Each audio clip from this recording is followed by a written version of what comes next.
একজন মহিলা ফোন দিয়ে বলতেছে, হুজুর আমার স্বামী যেন মরে যায়, একটা আমল চাই। আপনি হুজুর মানুষ, আপনি আমাকে এমন একটা আমল দেন যে আমল করলে আমার স্বামী মরে যায়। নাউজুবিল্লাহ বলে। যাই হোক, বাস্তব এটাই ঘটেছে ওনার সাথে। আজকে আসার সময় গাড়িতে বলতেছে, মহিলা বলতেছে এমন একটা আমল দেন যে আমলের কারণে আমার স্বামী যেন মরে যায়।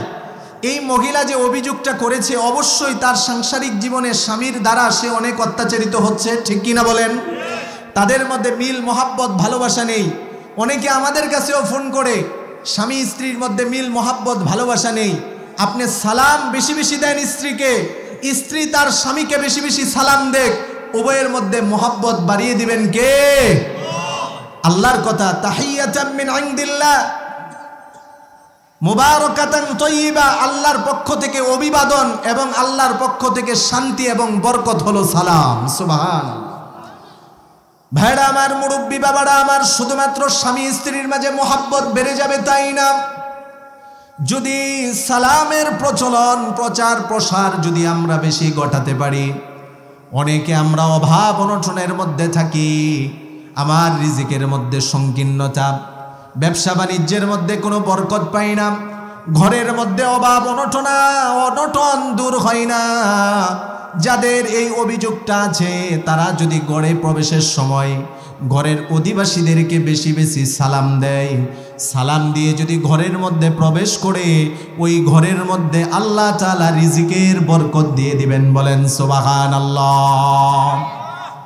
আল্লাহর নবীর হাদিস, আল্লাহর নবী ওনার খাদেম যিনি 1 বছর 2 বছর নয়, 10-10টা বছর বিশ্ব নবীর খেদমত করেছেন। আনাস ইবনে মালিক রাদিয়াল্লাহু তাআলা আনহু থেকে বর্ণিত, আল্লাহর নবী হযরতে আনাসকে একদিন ডাক দিয়ে বললেন, ইয়া বুনাইয়া, ও আমার আদরের সন্তান, ও আমার কলিজার টুকরা আনাস, ইদা দাখালতা আলা আহলিকা, তুমি যখন ঘরের মধ্যে আসবে, ঘরের মধ্যে প্রবেশ করবে, ফাসাল্লিম আলা আহলিকা, তুমি তোমার ঘরের অধিবাসীদেরকে সালাম দিবে। যদি তুমি তোমার ঘরের অধিবাসীদেরকে সালাম দাও, তাকুনু বারাকাতান আলাইকা ওয়া আলা আহলিকা, এই সালামটা তোমার এবং তোমার পরিবার পরিজনের জন্য বরকতের কারণ হবে। বলেন সুবহানাল্লাহ।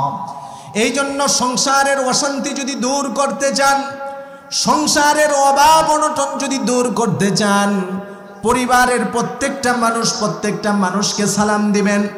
অনেক ছেলেরা আছে মা বাবাকে সালাম দেয় না, প্রশ্ন করলে বলে, হুজুর আব্বাকে সালাম দিতে আমার লজ্জা লাগে। বলেন নাউজুবিল্লাহ। অনেক সন্তানাদি আছে মাকে সালাম দেয় না, অনেক স্বামী আছে লজ্জায় স্ত্রীকে সালাম দেয় না, অনেক স্ত্রী আছে লজ্জায় স্বামীকে সালাম দেয় না। অথচ সালামের সবচেয়ে বেশি হকদার হলো যারা আমার আপনার কাছের মানুষ, তারাই হলো সবচেয়ে বেশি সালামের হকদার। এজন্য ছেলে মেয়ে যারা আছেন মা বাবাকে সালাম দিবেন, পারবেন তো ইনশাল্লাহ? স্বামী স্ত্রী যারা আছেন পরস্পরকে সালাম দিবেন।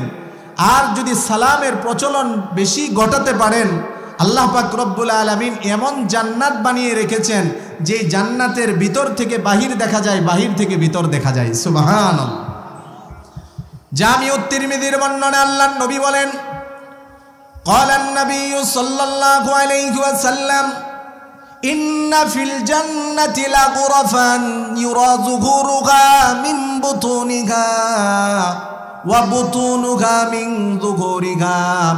আল্লাহর নবী বলেন, আল্লাহ পাক রব্বুল আলামিন জান্নাতে এমন কিছু প্রাসাদ বানিয়েছেন যেই প্রাসাদের বাহির থেকে ভিতর দেখা যায়, ভিতর থেকে বাহিরে দেখা যায়। এই কথা বলার পরে একজন সাহাবী দাঁড়িয়ে গেলেন। ফাকিলা লিমান হুয়া ইয়া রাসূলুল্লাহ, এই যে আল্লাহ জান্নাত তৈরি করেছেন, এই জান্নাতটা আল্লাহ কাদেরকে দিবেন? আল্লাহর নবী বলেন, যাদের মধ্যে 4টা গুণ হবে আল্লাহ পাক রব্বুল আলামিন তাদেরকে এই জান্নাতে ঢুকিয়ে দিবেন। বলেন সুবহানাল্লাহ। কয়টা গুণ? 4টা গুণ যাদের মধ্যে হবে তাদেরকে এই জান্নাতে আল্লাহ তাআলা ঢুকিয়ে দিবেন। 1 নাম্বার গুণ হলো লিমান্নাতু আবাল কালাম, যারা সুন্দর কথা বলে, ভালো কথা বলে, অনর্থক কোনো কথা বলে না, ফাহেসা কোনো কথা বলে না, সব সময় ভালো কথা বলে, উত্তমভাবে কথা বলে। দ্বিতীয় নাম্বার হলো ওয়াতআমাত তাআম, যারা মানুষকে খানা খাওয়ায়। তৃতীয় নাম্বার হলো যারা সালামের প্রচলন প্রচার প্রসার বেশি ঘটিয়ে দেয়। 4 নাম্বার হলো ওয়াসাল্লু বিল্লাইলি ওয়ান নাসু নিয়াম, মানুষ যখন ঘুমিয়ে থাকে, পৃথিবীটা যখন নীরব নিস্তব্ধ থাকে, তারা আল্লাহর কুদরতি ভাবে যারা সেজদায় পড়ে যায়, এই 4টা গুণ যাদের মধ্যে হবে, আল্লাহ তাআলা তাদেরকে ওই জান্নাতে ঢুকিয়ে দিবেন। বলেন সুবহানাল্লাহ। এজন্য আমরা সালামের প্রচার প্রসার বেশি করব তো ইনশাআল্লাহ। আল্লাহ আমাদের সকলকে এই সালামের মতো আমলটা বেশি বেশি করার তৌফিক দান করুক। সবাই বলি আমিন। আজকের এই মাহফিলটা আপনারা অনেক কষ্ট করে সাজিয়েছেন। সভাপতি সাহেব বলেছেন, ইমাম সাহেব সহ আপনারা এলাকাবাসী, আপনাদের প্রশংসা আমি অনেক আগের থেকেই শুনেছি, আপনাদের প্রশংসা অনেক আগের থেকেই আমি জানি। আপনাদের বাজার মসজিদের ইমাম সাহেব, এই যে মাওলানা আলামিন সাহেব, উনি আমার মাদ্রাসায় পড়েছিল, আমাদের ছাত্র, তো উনি প্রায় আপনাদের প্রশংসা করে। আলহামদুলিল্লাহ, আপনারা অনেক ভালো মানুষ, দিনদার মানুষ, পরহেজগার মানুষ, যার কারণে আপনারা দুনিয়ার সব কাজগুলোকে ছেড়ে দিয়ে এই গরমের মধ্যেও কোরআন এবং হাদিসের মহাব্বতে, উলামায়ে কেরামের মহাব্বতে আপনারা কোরআনের মাহফিলে চলে এসেছেন। আমি দোয়া করি আজকের এই মাহফিল আমাদের সকলের নাজাতের কারণ হোক, বলে আমিন। সালাম দেওয়া সুন্নত, সালামের উত্তর নেওয়া ওয়াজিব, এবং সালাম এটা এমন একটা ইবাদত, যেই ইবাদতের দ্বারা বান্দা আল্লাহর কাছে সবচেয়ে প্রিয় এবং সম্মানিত হয়। সুবহানাল্লাহ। আবু দাউদ শরীফের হাদিস, হযরতে আবু উমামা রাদিয়াল্লাহু তাআলা আনহু থেকে বর্ণিত, তিনি বলেন, ক্বালা রাসূলুল্লাহ সাল্লাল্লাহু আলাইহি ওয়াসাল্লাম, ইন্না উলান নাসি বিল্লাহি মান বাদাআহুম বিসসালাম।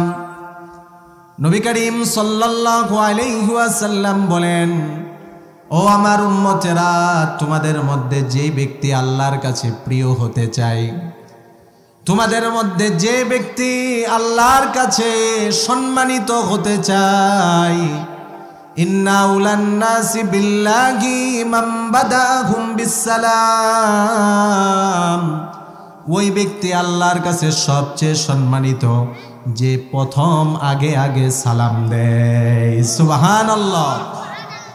সালাম দিলে শুধুমাত্র মর্যাদা আল্লাহর কাছে বেড়ে যায় এটাই নয়, আমরা সবাই তো গুনাহগার, গুনাহ আমাদের বেশুমার, জীবনে সবাই আমরা কম বেশি গুনাহ করি, ঠিক কিনা বলেন? সগীরা কাবীরা, জানা অজানা, ইচ্ছাই অনিচ্ছাই, বুঝে না বুঝে, কুফরি শিরকি বেদাতি বন্ধুর পাল্লায় পড়ে, শয়তানের ধোঁকায় পড়ে আমরা গুনাহ করি কিনা? আমাদের জীবনের যত গুনাহ আছে, কবিরা গুনাহগুলোর জন্য আল্লাহর কাছে তওবা করা লাগবে। আর জীবনের সগীরা গুনাহর জন্য বান্দা ক্ষমা করতে চায়, সালামের ইবাদত যদি বেশি বেশি বান্দা করে, বান্দার জীবনের সগীরা গুনাহ আল্লাহ মাফ করে দেয়। বলেন সুবহানাল্লাহ। একটা হাদিসের কিতাব সহিহুত তারগিব, এই হাদিসের কিতাবের মধ্যে আল্লাহর নবীর হাদিস উল্লেখ করা হয়েছে। ক্বালা রাসূলুল্লাহ সাল্লাল্লাহু আলাইহি ওয়াসাল্লাম, ইন্নাল মুমিনা ইযা লাকিয়াল মুমিন, একজন মুমিন যখন অপর মুমিনের সাথে সাক্ষাৎ হয়, ফাসাল্লামা, একজন একজনকে যখন সালাম দেয়, ফাখাযা বিয়াদিহি ফাসাফাহা, এক মুসলমান অপর মুসলমান ভাইয়ের হাত যখন ধরে ফেলে, সালামের পরে যখন মুসাফা করে, আল্লাহর নবী বলেন, তানাসারা খতায়াহুমা, উভয় ব্যক্তির জীবনের সগীরা গুণকে আল্লাহ তাআলা এমন ভাবে জড়িয়ে দেন, গাছের পাতা যেমন ভাবে জড়ে যায়। সুবহানাল্লাহ। তানাসারা খতায়াহুমা কামা ইয়াতানাসারু ওয়ারাকাশ শাজার, গাছের পাতা যেমন ঝরে যায়, বান্দার জীবনের সগীরা গুনাহগুলো সালাম মুসাফাহার মাধ্যমে আল্লাহ মাফ করে দেয়। সুবহানাল্লাহ। এজন্য সালাম মুসাফাহা এগুলো কিন্তু সাধারণ ইবাদত না, এই ইবাদতগুলো যেন আমাদের মধ্যে চলে আসে এবং সালামের প্রচলন যেন আমরা বেশি বেশি করি, সালামের প্রসার যেন বেশি বেশি আমরা করতে পারি। সালামের প্রসার যদি বেশি বেশি ঘটাতে পারি, আমাদের মাঝে পরস্পরের মাঝে মোহাব্বত যিনি বাড়িয়ে দিবেন তিনি কে? জুড়ে বলতে হবে তিনি কে? সহিহ তিরমিজির বর্ণনা, সুনানুত তিরমিজির বর্ণনা, আল্লাহর নবী বলেন, আব্দুল্লাহ ইবনে সালাম রাদিয়াল্লাহু তাআলা আনহু থেকে বর্ণিত হাদিস। যারা উলামায়ে কেরাম আছেন আব্দুল্লাহ ইবনে সালাম সম্পর্কে সবাই জানে। আব্দুল্লাহ ইবনে সালাম রাদিয়াল্লাহু তাআলা আনহু উনি ইহুদিদের বড় পণ্ডিত ছিলেন, তাওরাতের বড় আলেম ছিলেন। তিনি বলেন, কদিমান নবী সাল্লাল্লাহু আলাইহি ওয়াসাল্লাম, নবীজি মক্কা থেকে হিজরত করে যখন মদিনায় আসলেন, সংবাদটা চতুর্দিকে ছড়িয়ে পড়ল। সমস্ত মানুষগুলো নবীজিকে স্বাগতম জানানোর জন্য মদিনার বাহিরে যাচ্ছে। বলা হলো, কদিমা রাসূলুল্লাহ সাল্লাল্লাহু আলাইহি ওয়াসাল্লাম, ও মদিনাবাসী তোমরা জানো সর্বকুলের সর্বশ্রেষ্ঠ মহামানব মুহাম্মাদুর রাসূলুল্লাহ সাল্লাল্লাহু আলাইহি ওয়াসাল্লাম মদিনায় আগমন করেছেন। কদিমা রাসূলুল্লাহ সাল্লাল্লাহু আলাইহি ওয়াসাল্লাম। আব্দুল্লাহ ইবনে সালাম রাদিয়াল্লাহু তাআলা আনহু বলেন, সব মানুষগুলো দৌড়িয়ে যখন ছুটতেছে নবীজিকে দেখার জন্য, আমি আব্দুল্লাহ ইবনে সালামও গেলাম নবীজিকে দেখার জন্য। ফালাম্মা ইস্তামবাতু ওয়াজহা রাসূলিল্লাহ, যখনই আমি বিশ্বনবীর চেহারার দিকে তাকালাম, আরাফতু আন্না ওয়াজহাহু লাইসা বিওয়াজহিন কাযযাব। আব্দুল্লাহ ইবনে সালাম বলেন, আমি তো তাওরাতের জ্ঞান আমার মধ্যে ছিল, নবীজির চেহারার দিকে তাকিয়ে বুঝতে পারলাম অনেক মানুষ এই মহানবীকে মিথ্যাবাদী বলে।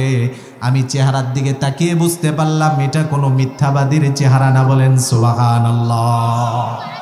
আব্দুল্লাহ ইবনে সালাম বলেন, আমি তাকানোর সাথে সাথে বুঝতে পারলাম এটা কোনো মিথ্যাবাদীর চেহারা না।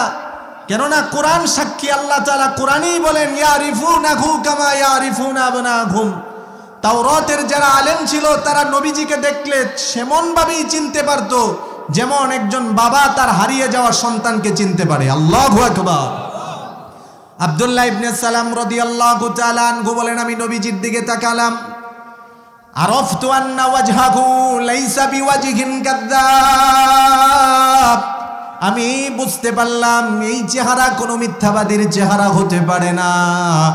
আমি যখন নবীজির কাছে গেলাম, নবীজি হিজরত করে মদিনায় আসার পরে সর্বপ্রথম মদিনাবাসীদেরকে যে ভাষণ দিয়েছিলেন, সেই ভাষণের মধ্যে কি কি ছিল? আল্লাহর নবী মদিনাবাসীদেরকে লক্ষ্য করে বলেছিলেন, ইয়া আইয়ুহান নাস আত'ইমুত তাআম আফশুস সালাম ওয়া সাল্লু বিল-লাইলি ওয়ান-নাসু নিয়াম তাদখুলুল জান্নাতা বিসালাম। মদিনায় আসার পরে নবীজি সর্বপ্রথম ভাষণের মধ্যে বলেছিলেন, ও লোক সকল, তোমরা একে অপরকে খানা খাওয়াও।